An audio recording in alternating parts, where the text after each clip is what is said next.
Bonjour tout le monde, nous voici rendus à la semaine 2 de l'Avent 2022. Alors cette semaine, on va faire un petit flocon au crochet comme ceci. Donc juste pour vous donner une idée, lorsque on termine de le faire, il ressemble à ça. Et quand on a bloqué et durci, voilà ce que ça nous donne. Alors, on voit que ça vaut vraiment la joie de le bloquer et de le durcir pour qu'il retrouve son plein potentiel. Donc, pour faire ça, en fait, ça va nous prendre du fil à crochet numéro 10. OK. Des flocons, c'est blanc, mais vous pouvez les faire de toutes les couleurs si vous le désirez. Ça va nous prendre aussi un crochet 1,75. Donc, moi ici, dans mon crochet, j'ai un petit bouchon pour le cacher. Comme ça nous permet de bien préserver notre bout. Parce que lorsque le crochet est tout petit, c'est sûr que ça peut être plus fragile. Donc, ça va nous prendre ça, évidemment, des ciseaux puis une aiguille à bourron pour rentrer les laines. Et voilà. Donc, pour faire ça, en fait, ça vous prend tout ça. Par contre, moi, pour le besoin de la vidéo, je pense que je vais le faire en plus gros coton, qui ça se tricote avec du 3,5. Alors, je vais prendre un crochet numéro 3 juste pour que ce soit plus visible. Alors, ça va nous donner un plus gros flocon, évidemment, puisque notre fibre, elle est plus grosse. Donc, voici ce qu'on va réaliser ensemble. Donc, pour débuter, on va commencer avec une chaînette de 8 mailles en l'air. Donc, on commence avec un nœud coulant.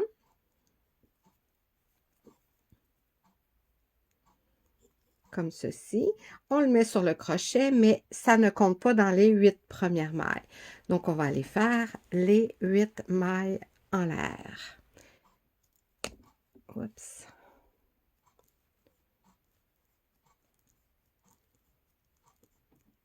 Lorsqu'on a fini nos 8 mailles en l'air, on revient dans la première et on vient faire une maille coulée, juste comme ceci, pour fermer notre rond. Alors, on obtient un petit rond comme ça. Ensuite, le tour 1, on va faire 3 mailles en l'air pour la première maille du rang, comme ceci. Et là, on va faire une demi-bride en piquant dans le rond. Tout ce tour-là va se faire en piquant à l'intérieur du cercle que ça nous a formé au début. On va tirer un peu comme ça. Donc, une double bride, on fait 2 fois le tour du crochet pour obtenir comme ceci 3 brins. Moi, je vous suggère de le tenir avec votre doigt que vous êtes le plus habile. Moi, je sais que je tiens comme ça mon crochet, alors j'utilise mon majeur pour tenir mes brins pour pas que ça se retrouve tout lâche là. Parce que si je fais ça comme ça puis que je viens piquer, tout ça ici, ça va être lousse. Alors, je fais ça et je tiens le temps que j'aille à l'intérieur du cercle pour aller chercher ma laine et la sortir. Donc, quand ça c'est fait, je peux lâcher.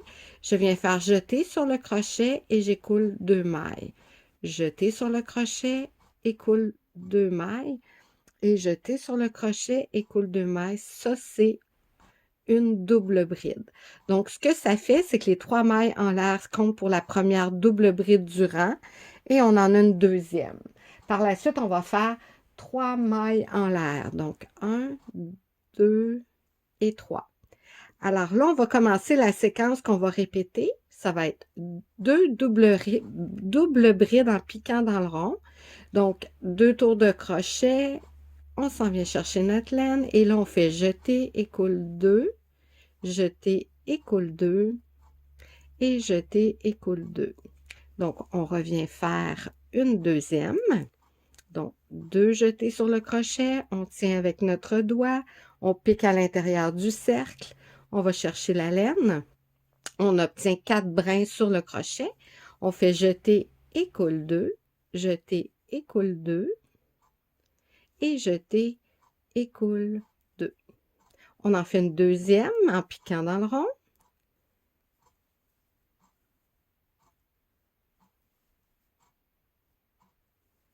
Comme ceci. Et par la suite, lorsqu'on a fait ça, on refait 3 mailles en l'air. Donc, on continue comme ça en faisant J'ai fait 3 brides, 3 doubles brides. Bon, on recommence. 2 ici comme ça et 3 mailles en l'air. Donc ici 2 doubles brides. J'aime ça faire des doubles brides. Et 3 mailles en l'air. Donc je vais le refaire là, pour que ça soit pas avec une erreur. Donc on fait 2 doubles brides en piquant dans le rond. J'accroche la caméra. Une deuxième.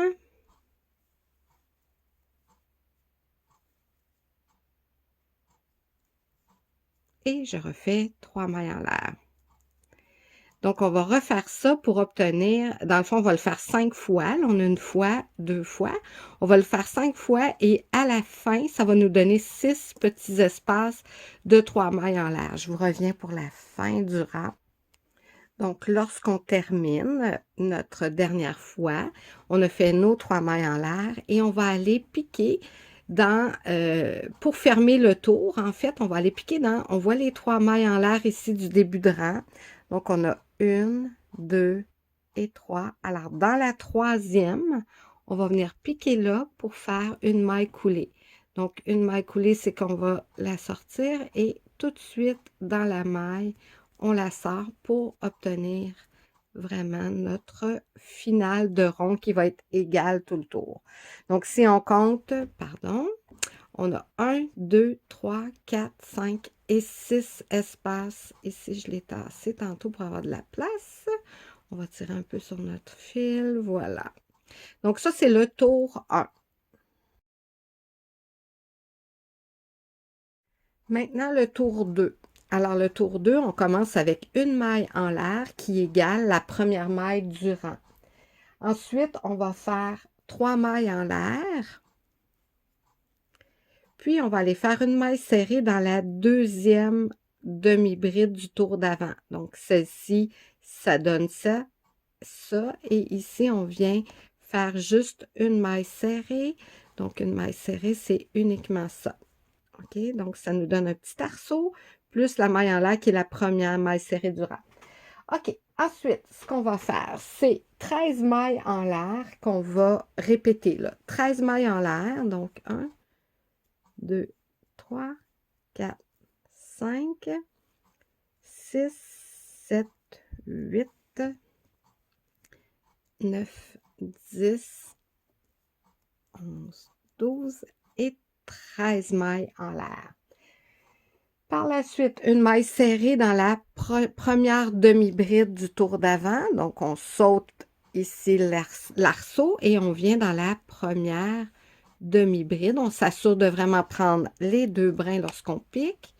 On va chercher, ensuite jeter et on écoule les 2 mailles. On vient faire 3 mailles en l'air. Puis, on vient faire une maille serrée dans la deuxième demi-bride. On s'assure d'être bien correct, comme ceci. Et on recommence la séquence qui est 13 mailles en l'air.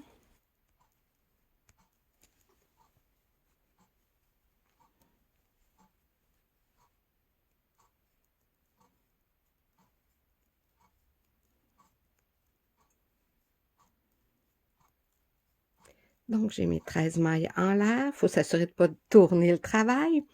13 mailles en l'air, une maille serrée dans la première demi-bride du tour d'avant. Donc, on fait ça. Ensuite, 3 mailles en l'air. Puis, une autre maille serrée dans la deuxième demi-bride du tour d'avant. Voilà ce qu'on a à répéter et ce qu'on obtient. Donc, ce qu'on obtient, c'est une longue loupe comme ceci et une petite de 3 mailles en l'air pour faire un autre petit arceau. Donc, voici ce que ça va nous donner tout le long. Alors, on reprend tout le tour, 13 mailles en l'air et une maille serrée dans la première double bride, 3 mailles en l'air et une maille serrée dans la deuxième double bride. Donc, on est rendu à la finale. La finale du rang, c'est de faire nos 13 mailles en l'air. Et ensuite, on va venir faire une maille coulée, mais dans la première maille en l'air du rang d'avant. Donc, la première maille en l'air, elle est ici. OK, on voit. Donc, on vient faire une maille coulée en piquant dans ce brin-là, comme ceci. Donc, ce qu'on obtient, c'est encore toujours 1, 2, 3, 4, 5 et 6 grandes loupes comme ça. Ça nous donne ceci. Si je le mets pas comme ça, on voit bien ce que ça nous donne. OK, voilà. Donc, le tour 3, c'est le dernier tour. Donc, on commence le rang en faisant une maille coulée. Donc, on va faire une maille coulée pour se rendre au centre dans l'espace. Juste une maille coulée pour se rendre au centre de la maille, des 3 mailles en l'air ici. Je vais aller voir sur mon patron. Donc, on fait juste une maille coulée. Puis ensuite, on vient faire une maille serrée en piquant dans le petit arceau de 3 mailles en l'air. Donc, on vient faire ça. Comme ceci. Donc, après ça, on va faire 5 mailles en l'air. 1, 2, 3, 4 et 5.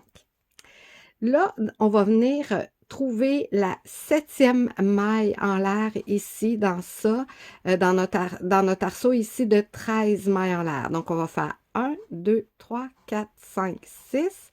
Et la 7e qui est juste là, dans cette 7e-là, on va venir faire une maille serrée. Ensuite, on fait, je vais m'assurer d'être correct, 3 mailles en l'air. Donc, 1, 2, 3 mailles en l'air. Ensuite, on revient piquer dans le même espace. Ici, dans la 7e, on vient refaire une maille serrée. Fait que là, on obtient un premier picot ici, comme ça. Donc, on va aller faire 8 mailles en l'air.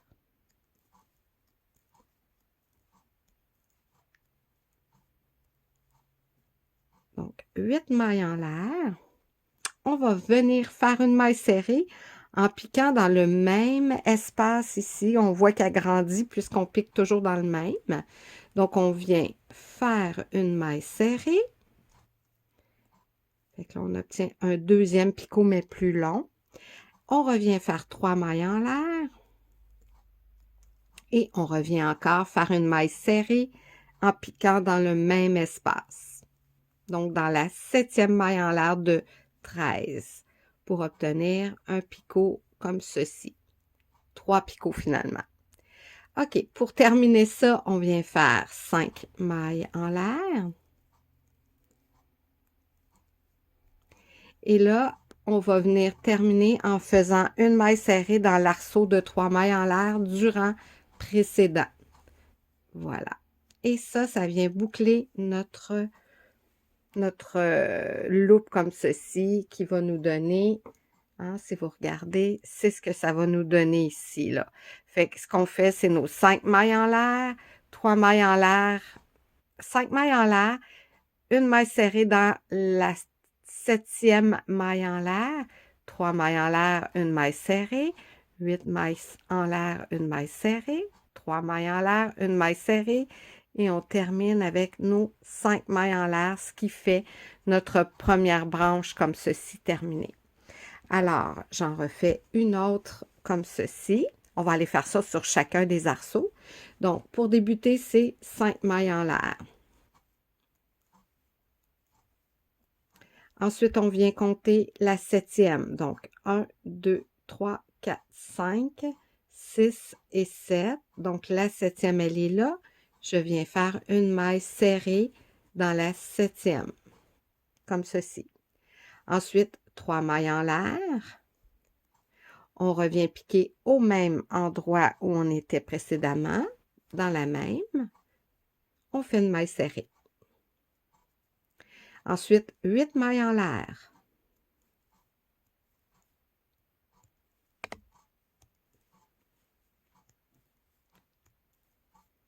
Je commence à manquer de fil, comme ça. 8 mailles en l'air. On revient piquer dans le même espace qui est juste ici pour revenir fixer avec une maille serrée. Ensuite, 3 mailles en l'air. On revient dans le même espace pour refaire une maille serrée pour fixer ce dernier petit picot. Et on refait 5 mailles en l'air.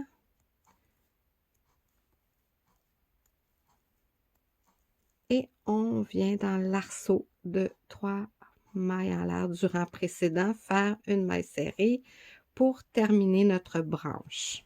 Voilà. Alors, on obtient ça ici, comme ça. Donc, on fait le tour au complet et je vous reviens avec la dernière pour finir le tour. Alors, j'arrive à la dernière du rang au complet. Hein, j'ai terminé du tour, on va dire tour plutôt que rang. Alors, pour venir le fixer, je vais venir dans la première maille serrée du début du rang. Donc, pour faire ça, c'est dans la première qui était piquée dans elle. Donc, on la voit ici. Hein, on voit que c'est celle-ci. Donc, on vient dans celle-là et on vient faire une maille coulée. On la sort tout de suite. Et voilà, notre flocon est terminé après ces 3 tours. Donc, quand on a terminé ça, on vient couper notre fil. On le rentre à l'intérieur de la loupe, la dernière loupe. Oups, attendez un peu. Je pense que j'étais un petit peu hors champ. Donc, on a notre dernière loupe ici, comme ça. On prend notre fil qu'on vient de couper. Voyons. On le rentre à l'intérieur, comme ça, et on ferme notre loupe, comme ceci. OK, pour rentrer nos fils, en fait, je vais prendre une petite aiguille comme ceci, une aiguille à tapisserie en fait, parce que c'est vraiment du petit fil. Ici, c'est vrai que c'est pas du si petit fil que ça. Je vais être obligée de changer d'aiguille, peut-être. Oui, attends un peu. Je vais essayer avec celle-ci. Comme ça. Je rentre mon fil à l'intérieur. Et là, ce que je vois, c'est que mon cercle ici du début, on voit toutes nos petites brides qui ont rempli le cercle. Puis ici, il m'en reste un petit peu là, de la maille chaînette. Alors, comme mon fil sort à cet endroit-là, comme ça, je vais poursuivre la lignée en allant chercher tous les brins, comme ceci, en traversant tout le rond. C'est sûr que je vais faire un petit bout, je vais tirer dessus et je vais continuer comme ceci. Je peux faire plusieurs fois si je désire. Moi, j'aime bien le fixer quand même bien. Ça permet aussi de sécuriser notre travail qu'on vient de faire, mais aussi de prendre le temps de bien fermer notre rond aussi comme ça, là. Hein, parce qu'on veut que notre cercle intérieur soit rempli complètement.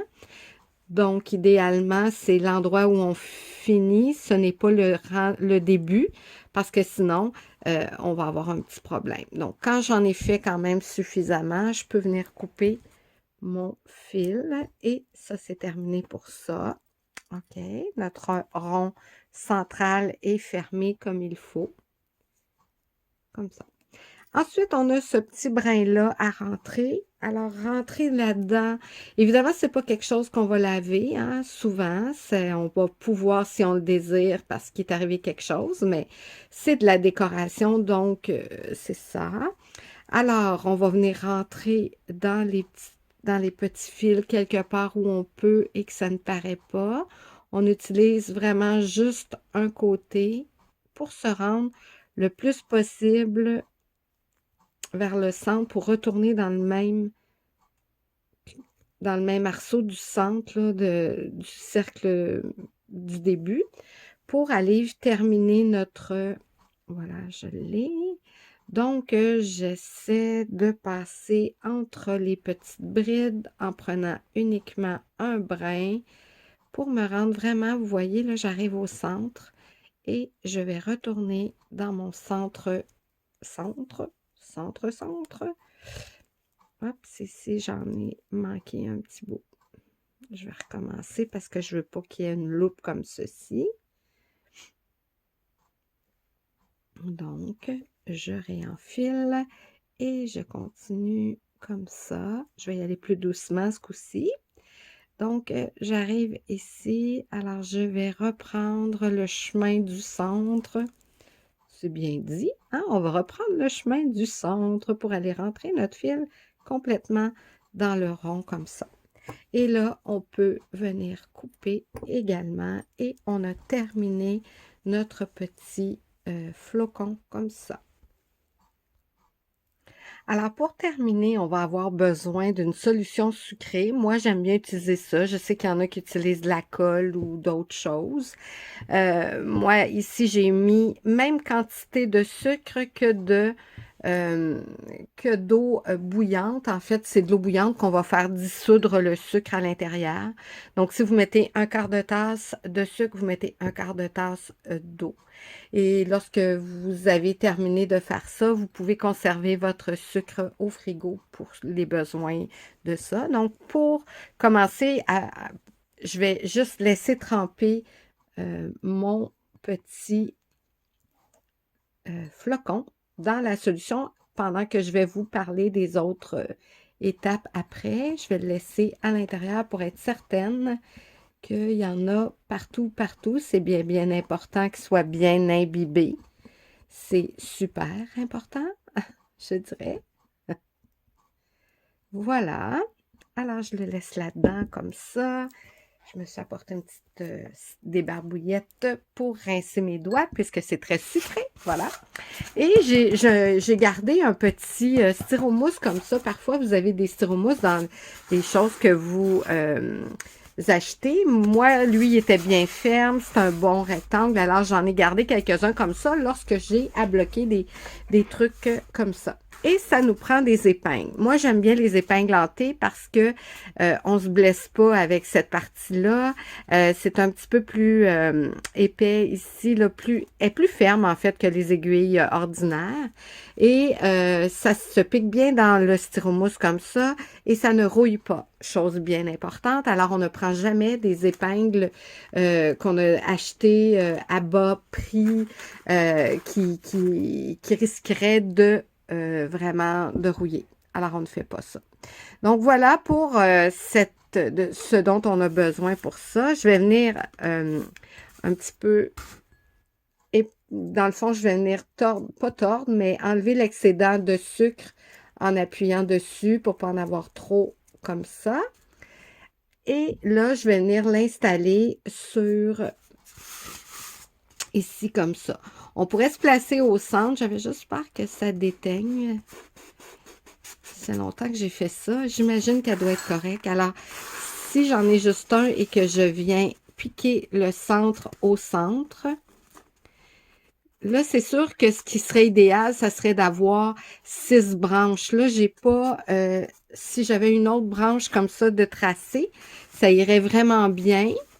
Mais là, je ne l'ai pas. Parce qu'on pourrait mettre notre branche comme ceci, centrée. Celle-ci-là, non, ça ne marchera pas. Il faut vraiment que ça soit 3 comme ça. Fait qu'idéalement, si on se fait des traces, il faut avoir le nombre de branches qu'on a. Je l'ai mis au centre, mais c'est pas vraiment nécessaire. Ça va pas nous aider plus qu'il faut.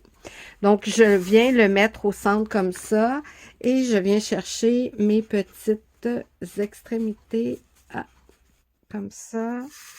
Alors, je viens, lui, il vient tenir vraiment ma branche centrale. Donc, je prends ma première loupe opposée comme ceci. Hein, on voit la branche du centre.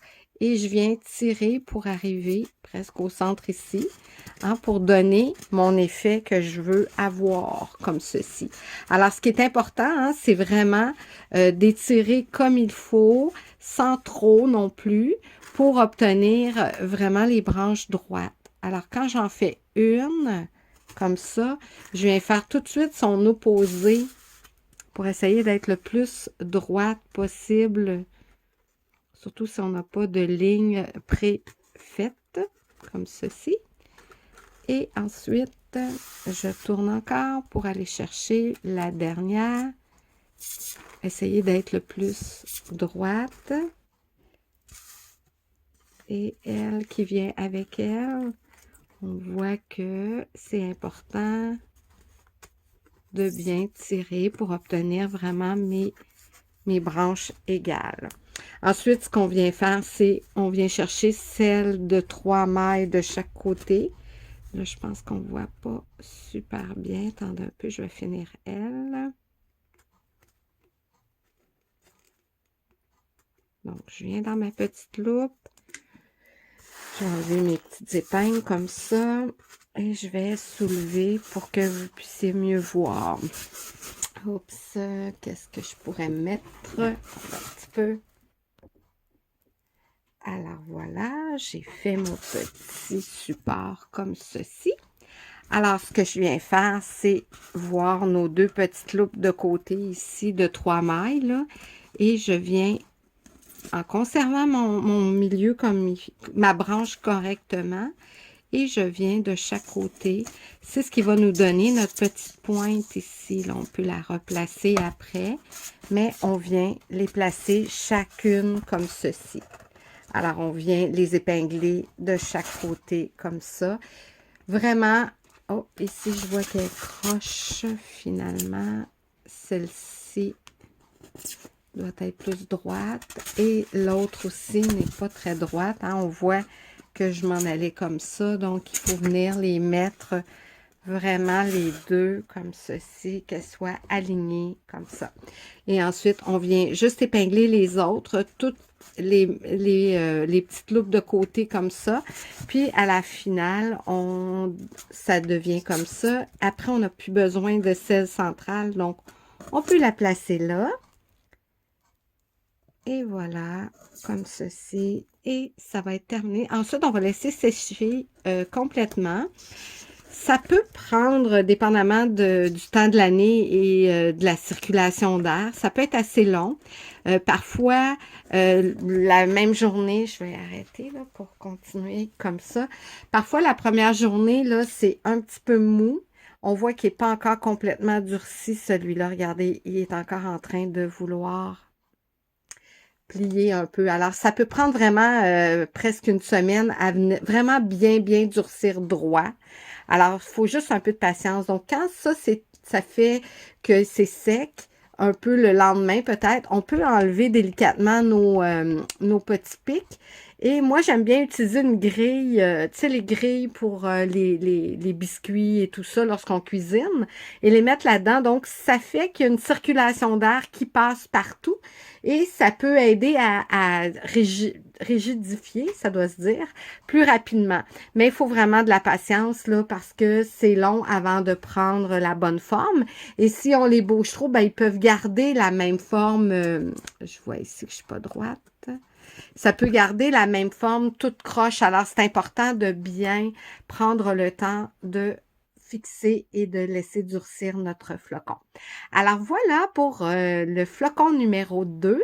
Donc, j'ai très hâte de voir vos réalisations. Allez sur mon Facebook Tricot Josée Clark pour pouvoir partager si jamais vous en faites. Alors, merci. À la semaine prochaine.